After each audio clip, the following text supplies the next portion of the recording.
Yes, guys, so we are finally back again for another one, another reaction. I'm smiling, guys, because I was not on this channel for a number of days, but I was definitely posting on the Mr. Leaks reaction, guys. Of course, I'm your boy Mr. Leaks. So if you want to go check that vibrations out, I will hopefully post the link in the first comment in the comment box below, guys, so you can definitely check that vibrations out, as well as posting the Mr. Leaks vlogs right there, guys. Of course, if for those of you who don't know, I mean, look at my background. Well, it kind of looks a little familiar from what you guys are accustomed to, for what you guys are accustomed to.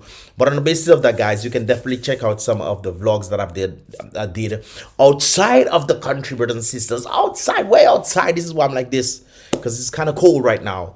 I know some of you guys are saying it's not cold in Dominica. Well, if you have not been a part of the Mr. Leaks Vlogs family, you should.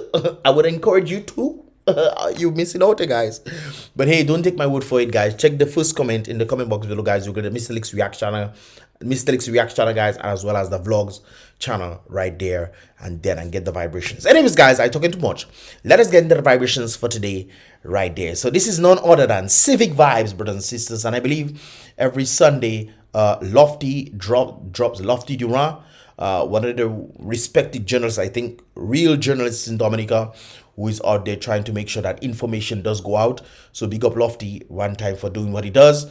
And a number of persons were sending this to me, and I'm not really sure. I glanced through it and I saw a number of faces inside there, which was rather interesting. So we're gonna get into the vibrations. I know I already spoken long already, you know, so let us see if we can just skip through the vibrations. And he's ready to go. Yes, you'd be hearing from him. Who is there? Sport.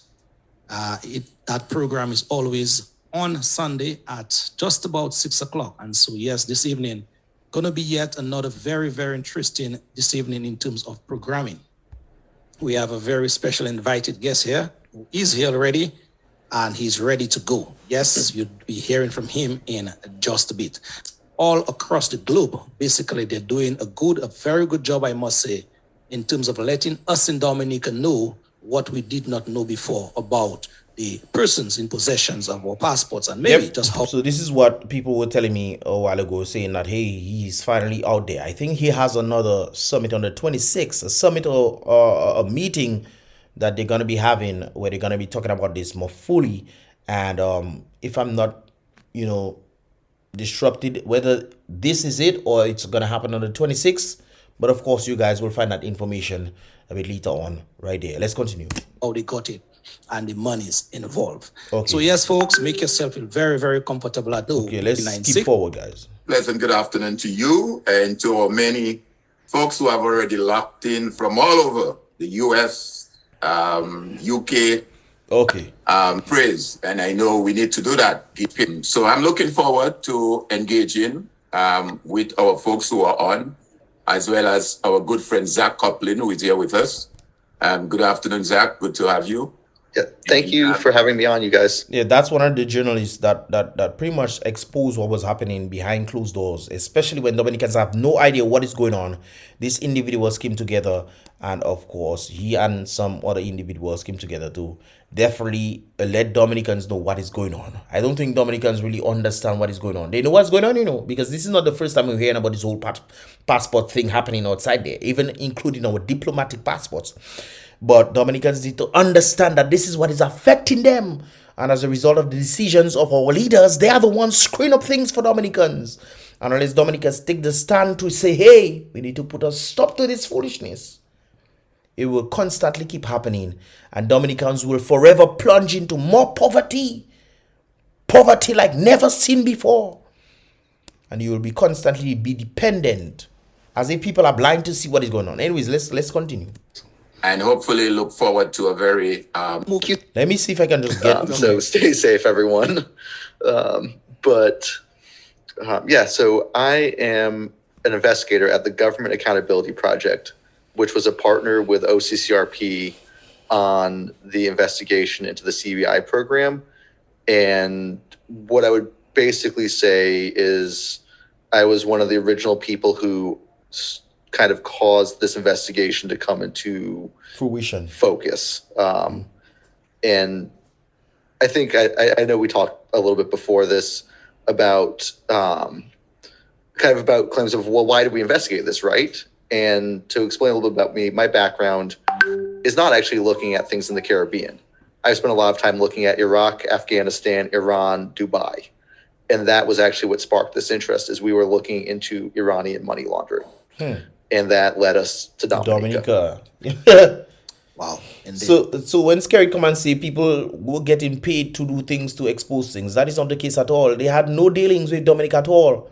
They were doing some other sort of exposing, so to speak, uncovering, and they found out that Dominica was involved in that very thing. This is what led them to Dominica. Interesting. But SKERRIT will come and tell people, oh, people paying white people to come and do things. All right then.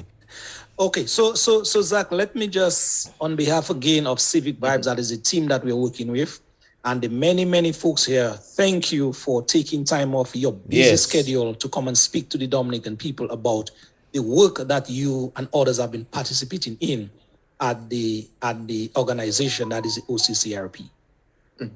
Yeah, again, I think it's very important to do that. It does. It is. Yes, indeed. Just what is the scope and overall perspective, as it were, of that organization that you guys are working through? So Okay, OCCRP, we don't really want to. We know they're trying to uncover stuff. Okay, it stands for the Organized Crime and Corruption Project. And it pretty much speaks for itself, guys. So I'm gonna skip for this. so when you have different kind of expertises and regional backgrounds and knowledge of different places, I don't know, for example, all that much about Thailand or Taiwan or maybe like Egypt. Yeah. But I might know more about Iraq, and there's people who know more about Russia than me. And so we brought in, they organized reporters from Russia, reporters from Germany, reporters from Taiwan, reporters from Lebanon. So I guess each person has their own sect that they deal with. If you deal with St. Lucia, you deal with Dominica, you deal with Trinidad, you deal with Mexico, and these people come together to say what they know about each country and see how it ties into each other. And as a result of this, they expose what is going on in a number of places. Okay, so pretty much that's what they are pretty much about. That's what he's saying right there. We had a Brazilian reporter, we had a Nigerian reporter helping us. And you have this massive, it was about 60 people came together and kind of all were spearheaded by OCCRP. That's pretty much it. Anyways, guys, let's move on. So we first were tipped off, my organization, not OCCRP, was tipped off in January of 2022. So almost 2 years ago now, we're looking at, again, Iranian money laundering. And I had been talking to OCCRP, and what I had noticed was that the Iranian money launderers that we're following, we've been tracking them through Hong Kong and other places, had Dominica passports, but they were Iranian. And I was talking to another OCCRP reporter who works on issues in Hong Kong.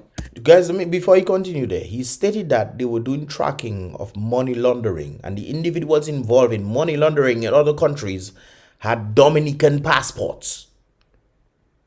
But SKERRIT come in and tell the people of Dominica they have the most robust due diligence process. It's like coming and tell people lies, knowing that the people will believe or think that the people will believe the lies because you are the officials who are saying these things. This would not hurt you guys. It's okay. The officials come in and say it's okay because the people are supposed to trust the people that they put in positions to represent them, to tell them the truth. But people don't seem to realize, brothers and sisters, the government officials have been constantly lying to us on the basis of agenda. What agenda are they pushing? Is it self-interest or is it the interest of others? And on the interest of others, they gain certain privileges. You know what happens in Africa sometimes? Where certain entities, when I call entities, countries come into Africa, they bribe the officials get bribed, taking things for themselves and their own self-interest, and they have to push what these people tell them to push. They're not doing it on the interest of the country or for the people. This is why a number of these kind of coups seems to be happening. But let's continue. And I said this to him, and he goes, you know what's really interesting? And we had this whole match that where the company was made, where the company was headquartered in China, and the fact that they're using Dominican passports. He's like, I have other people who their exhibits a similar pattern. And that kind of got me started where we found a few names of Dominican passport holders online. I said, well, what if I get as many names as possible, and we can see if we can replicate this pattern with Iranian money launderers and see, because it was starting to look like something that the Iranian government was specifically using as a strategy to evade sanctions on. That's an interesting one. They're using Dominican passports to evade sanctions on them, which of course I think this is nothing new. We know that if you can get passports, if your country is not allowed to go to certain countries and you get other passports, you are given the privilege to go to these countries. I mean, that's a given. This is not even maybe what he's saying is true or not. It's a given. On oil and on other things. And then they make businesses in other countries, and then through that business in other countries, they are then able to do business with other countries that are in relation to that country. But however, if they weren't associated to that country, they would not be able to do business with these countries. Due diligence process, the government tells us. So I was hunting around for where I could obtain basically copies of the Dominica Gazette. And in June of 2022, I managed to get a very large collection of them in Jamaica. And that was when I started going through, basically, at that point, I was looking again for kind of Iranian money launderers. And I started going through the names. I just started putting them in Google. And so one of the first names I Googled was God Nisanov, who is basically a sanctioned Russian oligarch. And immediately popped up that he's sanctioned. And there's a few other people who quickly came up, and I was like, this is... How are they obtaining Dominica passports if you just simply Googling them and seeing that they are criminals? I don't understand it. How on earth these very same people are able to invest in Dominica? And then you come in and tell us you have the most robust due diligence process? Who are you telling that irrevocable foolishness? And the thing is, Dominicans don't know this information. So they'll take whatever the prime minister tells them, even though the prime minister is literally lying to their face. Now, let's say you don't understand if the prime minister is lying to you. You can tell somebody based on the actions that they've done before. Has the prime minister lied to Dominicans before?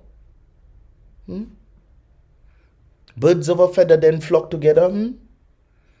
Your actions tell who you are, brothers and sisters. Your actions tell who you are. So when you come in and lie to the people and you say you're not sure, you listen to the previous things that they have said before. And if that is the case, where they have lied to you before, lied to the people before, how on earth do you believe that what they are saying right now? This is one of the reasons why I never understood this whole Moderna and Pfizer thing. Because these companies are known to be paying millions or even billions. I think one of them was 1.5 billion or 1.3 billion dollars. Yet still these companies are the ones pushing something for something that is apparently new. Am I going too far? They are pushing something that is apparently new and have a track record of screwing up things. And now we then have to put our faith in these kind of companies, knowing that they have a bad track record. I mean, come on. I mean, and then we're supposed to take things for injection to stop, knowing that they had a bad track record, only to prove today that they have a bad track record, because the very thing that they were pushing is now screwing up people today. Brothers and sisters, all these things were removed. There's no approved injection for the Rona. None. It's all been removed, brothers and sisters. Yet still there are still mandates for that. Doesn't that tell you there's an agenda? I could be wrong. But you will do with what I said. You will do with, the understanding of what I stated right there. Do with what? Do with it what you will, brothers and sisters. Let's continue. There's also a bunch of Saudi royals in there whose names are labeled with like an HH or an HRH, so you can tell that they're royals pretty immediately. And at that point, I went, okay, this might have a lot more information than we were initially thinking about. And so I went to various editors at OCCRP and we talked. And the conclusion was the best way to digest this data was, again, to bring in a large coalition to look through it and figure out. And so that was the start. So that was, we got the data, most of the data in June of 2022. And then we were working 8 months maybe to identify as many names as we could. And then since then, it's just been production, which is, again, it sounds silly, but there's been a lot of work and just coordinating different news organizations, getting things written, getting things approved, getting things in line with each other, getting everyone on the same page on what dates work. So it is slower than your normal newspaper, again, because a single newspaper can just publish what they find, but to get 60 people on the same page took us also months. Yeah, true. Just before Brother Alvin Thomas comes in here, sir, let me just ask you straight off the bat, because that is something that has been said on the ground, especially by the supporters of the Dominican Labour Party in Dominica, is that Being paid. the I'm sure that is question. you all guys are very biased in your report. You know, give us an idea. How do you guys go about verifying or vetting or proofing? That before you continue, that's something I've heard other people saying. Based off what people ask, you know, like when somebody's saying something and you checking, boy, you bias we. Guys, brothers and sisters, the truth is bias, you know. The truth is against what is a lie. The truth will always remain the truth. So if I am stating a truth, if I am stating a very objective truth, brothers and sisters, isn't it still the truth? I understand it might be against your narrative. And then people want to come and say my truth and your truth. No, what is the truth? The truth is only biased to the truth. So yes, the Dominican Labour Party people are correct. But regardless of what they are saying, whether they believe it or not, if that is happening outside there and there are enough evidence to prove that that is what is going on. I mean, we don't even need evidence. We know based on the people who have been arrested, who have Dominican diplomatic passports, who have been arrested and they find their stories, they were trying to evade their dirty ways in their country. I mean, you don't even have to go that far. But the people who doing the research have the evidence to prove these things. And the people will say, oh, you guys are biased. Yes, they are. It's the biased truth. It is the biased truth. You choose to believe a lie, you are biased based on what you choose to believe.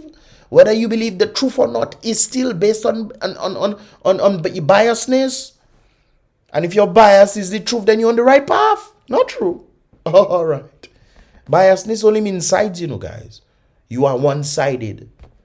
How can you be telling the truth and be lying at the same time? What is that? That cannot. You don't want people to do that. You want people to lie for you. If you tell a overweight girl, you're looking really nice, you know, that's fine. But you know the truth is she will quaver herself. She will mash up her knees. She going against her health. But you say, oh, no, man, you safe, man. You lying to the woman. You lying to the man. Anyways, let me continue. That sort of information before you guys actually put it out there for consumption. Yeah.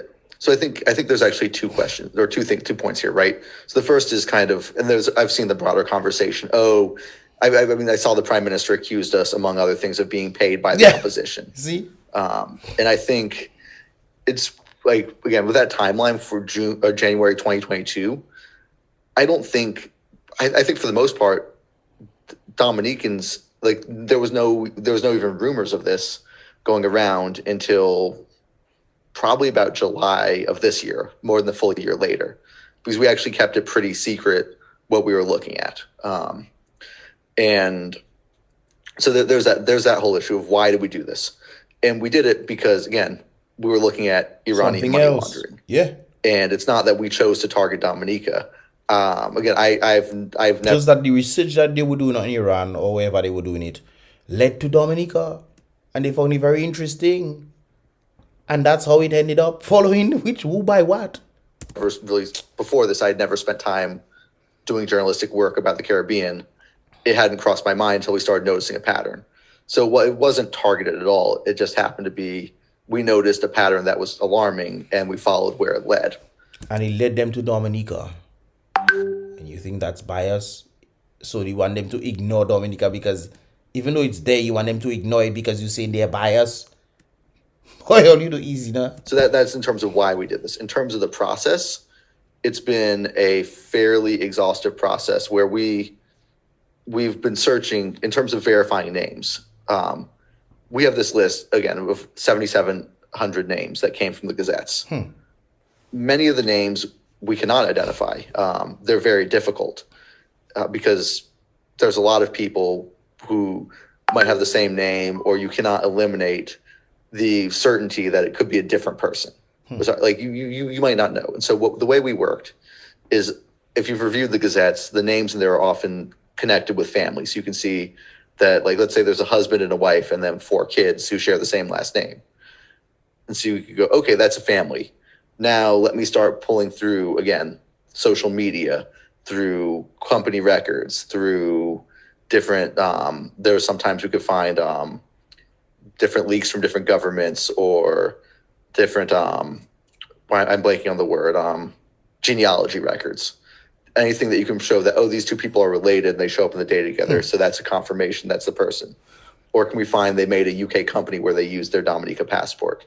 So we were very, very strict about trying to basically get a solid confirmation on each person. And then we were looking for people who... 7,700. And to do research on each person will definitely take some time. There's a lot of people, for example, I actually would have been more generous with how many names we released. And I think we're still trying to release some more names. Release them, but there's a lot of people I found alarming, but we chose some of the most specifically dangerous people, terrorist financing, Russian sanctions, and high-profile individuals who should have raised, even if they're not directly accused of crimes. There's questions about why, for example, the Jordanian prime minister, the central bank governor of Iraq, the central bank governor of Yemen, where did they get their money for these passports? And why do they need it? And what are they doing with those passports? That should raise red flags with vetting. So that's what we chose to release, is serious instances that raise questions about what kind of due diligence there was. I just mentioned that, the prime minister boasting about the most robust due diligence process, and criminals have our passports. And he come in and tell people, oh, Dominicans, I wish things were different. Not too long ago, probably 3 or 4 years ago, he's saying, guys, I wish things were different, and because of the amount of people who obtain our passports, come in and make things like as if, guys, it's not my fault. It's his fault. Who else's fault could it be? A simple research could type it in Google. The man just said that. A simple Google search would tell you that these people are involved in certain things that therefore should not be allowed to have Dominica passports as a result of you bypassing that. Talking about the most robust due diligence process. And when these people, boy, that's something else. And when these people then are allowed to come into places that they will not be coming into, who do you think is going to affect? Not the Dominican people. The prime minister, them can go countries. They are diplomats. They're screwing things up for the people. And the people, they're quiet, saying, oh, they're being biased. Boy. And that was, it's a very...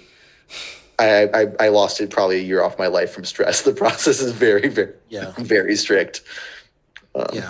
That's quite incredible information, Brother Copeland, that you have released here this afternoon. Thank you very much. That for sure really set a solid foundation for the conversation to come. Brother Thomas, you have been listening. Your take, sir, thus far.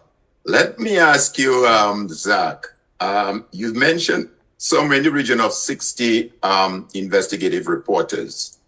How many countries you would say that together was roughly?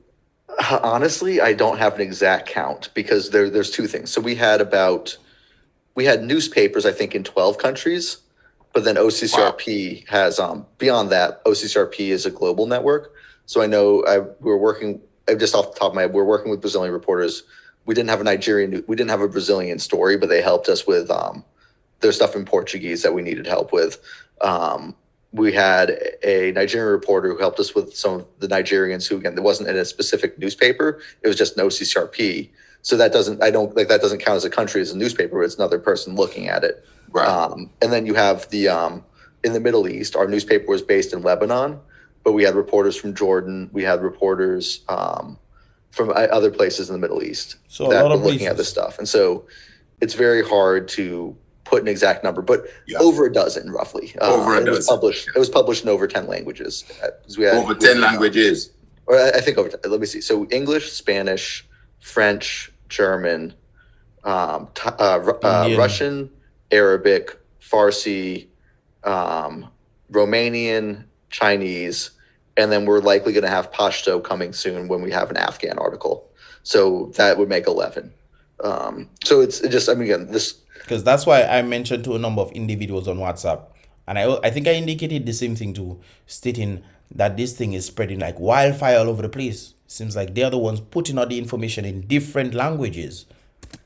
as a journalist, I'm going to say that I've never worked on anything at this scale in terms of having so many newspapers just work together. That's to tell you how deeply tied Dominica is. Deeply tied, and you'll come and say, oh, his friends gave him this, and his friends gave him that. It's always his friends who sponsor elections, who do this and that and this. Oh, my friends. As a government who run the country, you're not supposed to have friends. Because these friends can then urge you to do things you should not be doing that is against the will of the people. It's actually really crazy to see happen. Let me see if I can go in a little more, guys. The Freedom of Information Act. So as a result, it is extremely difficult for any journalist or any media house in the region to access information and to write the kind of stories that you guys are writing. Yeah. So I really want to thank you for that. And the reason why I asked the question is to sort of piggyback on what Loftus said earlier. We have to look at this thing within the context of credibility. Yep. Yeah. And I mean, if you say there were 60 or more reporters, investigative reporters, you're talking about over a dozen different countries, and you're talking about publishing over 11 different languages. That should give any one of us listening in Dominica pause for and question. But knowing how people are operating in Dominica is another story. Most likely people base their things, especially liberals, they base it off their feelings. It has nothing to do with logic. You see in the country going down the drain, you know prices going up, your salary not increasing. If it increases by nothing, brothers and sisters, you see these things happening to you. And they will still come back and vote the same set of people there. You don't think it's a problem they have mentally. It's not about trying to explain things to Dominican people. No, not all, don't get me wrong. I think last election in 2019, majority of Dominicans living in Dominica wanted change. But as a result of the overseas people coming down, but my problem here is there were still Dominicans in Dominica who voted for the very same people who are keeping them down for the sake of getting dregs while they out there with millions and billions of dollars. You out there trying to get liquor dregs when you can elevate yourself if the economy was doing much better to even be conducive to making millions. This is why Dominicans, brothers and sisters, I'll post this link in the description below. I will go too long on this. I'll go to links, so you can definitely check the description in that regard. But we have to understand, brothers and sisters, what is going on. I mean, it's very clear in your eyes. I can see clearly now the rain is gone. Some of you still believing the rain is there and acting like the rain is there and holding umbrella, saying it raining. Your Ted Kalbasi not raining again. Close the umbrella and face the sunshine. But you have somebody telling you on the media, it's raining. Like you cannot go outside and see if it's raining or not. Let me continue a little bit more. Because I mean, it's just incredible and it's mind-boggling. Well, it points out we found, again, that those many countries is partially because we found stuff that raised concern in a lot of countries. Absolutely. And that's what sparked it. Absolutely. That sparked their intention. Or that sparked their research on, hey, we were over there. But what is that thing we seen there that keep popping up all the time? They always have Dominican passports. What is that going on there? Let's see what is the reason why that is. They go and find out the amount of corruption that is taking place. And the thing is about, guys, let me tell you something now. Ignorance is a hell of a thing. Ignorance is a hell of a thing. But when you tell people, hey, this is what's going on, they say you're right, People have told me this before. They say, Mr. Licks, what you saying? I'm a Labourite, I born Labourite, my family is Labourite. That when people tell me that, I know it's stupid. It's stupidness they're going to tell me. Mr. Licks, what you telling me there? I agree with you, I agree. What you saying, it makes sense. It's true. Reality tells me that is true. So no longer is it about reality telling you the truth. It is about their own biases saying, but regardless of the truth, I will side with my bias. I born there. I will vote there. As if we're not seeing the economy. An individual met me in Portsmouth and said if there were elections next year, tomorrow he's voting for them again. He's voting for them again. The economy is not doing well. He making a little money, surviving and what, not doing his business. And he doesn't see that if the economy was doing well, more people will participate in his business because they also have a little extra money to spend. He doesn't see that. He rather making $100 saying, oh, I'm doing fine there, making $100, when he could be making $10,000 in a prospering economy. This is one of the reasons why when Dominicans go and they do well, I applaud that. I like to see that. You know why? Because it says would the people who lack opportunity in their country go somewhere else and utilize the countries in other countries and just make something fantastic of themselves, which means that it's the country that lacking the opportunities to truly bring them to the places that they need to be. And that is largely due to the economy. You tell people these things, they come and say, oh, you're talking bad about the country. Brothers and sisters, I'll post this link in the description below so you guys can check it out. I'll also post the latest vlog and the latest Mr. Leaks reaction, guys, in the first comment in the comment box below, guys. So you got in the comment box below, so you guys can definitely get that right there. It's about Mr. Leaks on this here BrBpTV. Remember, guys, be real. Open up your eyes. No, all your eyes open already. Think, because one thing to open your eyes and not think. I think the problem that we have in this nation, I love the Caribbean, is that we do not think. We go based off feelings, how I feel. Be real, brothers and sisters. Be positive.